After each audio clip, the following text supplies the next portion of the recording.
इस लड़के को एक अजीब ताबूत मिलता है। ताबूत की सफाई करते वक्त पता चलता है कि इस ताबूत में एक मशीनरी फिट है। तो लड़का अपने दोस्त को ये दिखाने के लिए लाता है जो मशीन ठीक करने में माहिर है। मशीन से उन्हें एक चाबी मिलती है जिससे मशीन को चालू करने पर म्यूजिक बजने लगती है।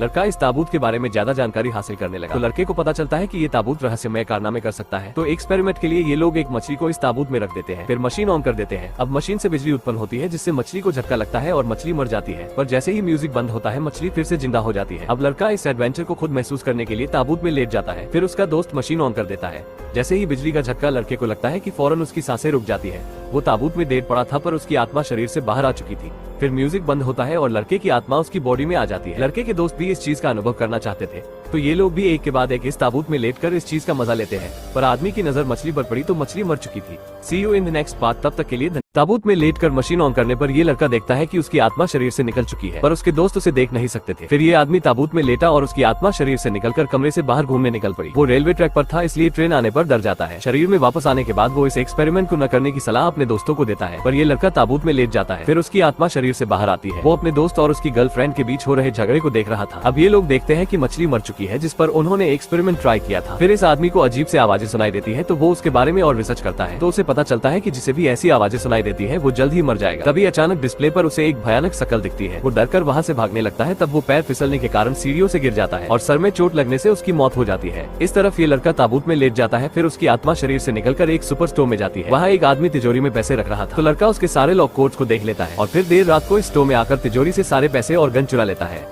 पार्ट 2 में हमने देखा कि लड़का जादुई ताबूत के जरिए एक स्टोर से पैसे चुराता है। इस तरफ उसका दोस्त ताबूत में लेटा और उसकी आत्मा लड़की के पास चली गई। फोन पर लड़की अपने बॉयफ्रेंड से बात कर रही थी। लड़के ने देखा कि दोनों के बीच का झगड़ा खत्म हो चुका है। ये देख उसे बहुत गुस्सा आया और उसने गुस्से में लॉकर में घुसा मारा। तब उसे पता चला कि उसकी आत्मा चीजों को छू सकती है। अब कायल को उसके दोस्त की मौत के मामले में पुलिस बुलाती है। उसने कंप्यूटर पर दोस्त का मैसेज देखा कि वो ताबूत एक राक्षसी ताबूत है और जल्द ही उसे नष्ट कर दिया जाए। लड़के ने कुल्हाड़ी से उस ताबूत को नष्ट करना चाहा पर उसके दोस्त ने उस पर हमला कर दिया। फिर उसने ताबूत को चालू किया और उसकी आत्मा लड़की के पास गई। उसने नींद की गोलियां लड़की के दूध में डाली जिसे पीने से लड़की बेहोश हो गई। होश में आने के बाद कायल ताबूत ढूंढ लेता है जिसमें उसका दोस्त लेटा था। वो लड़की को मारने वाला होता है। उसी समय कायल ने उसे ताबूत से बाहर निकाल लिया। बाहर निकलकर ये लोग एक दूसरे को मारने लगते हैं। तब कायल ने ताबूत में गोली मारी जिससे ताबूत में आग लग जाती है। लड़ते लड़ते ये लड़का ऊपर से गिरकर मर जाता है और ताबूत भी जलकर राख हो चुका था।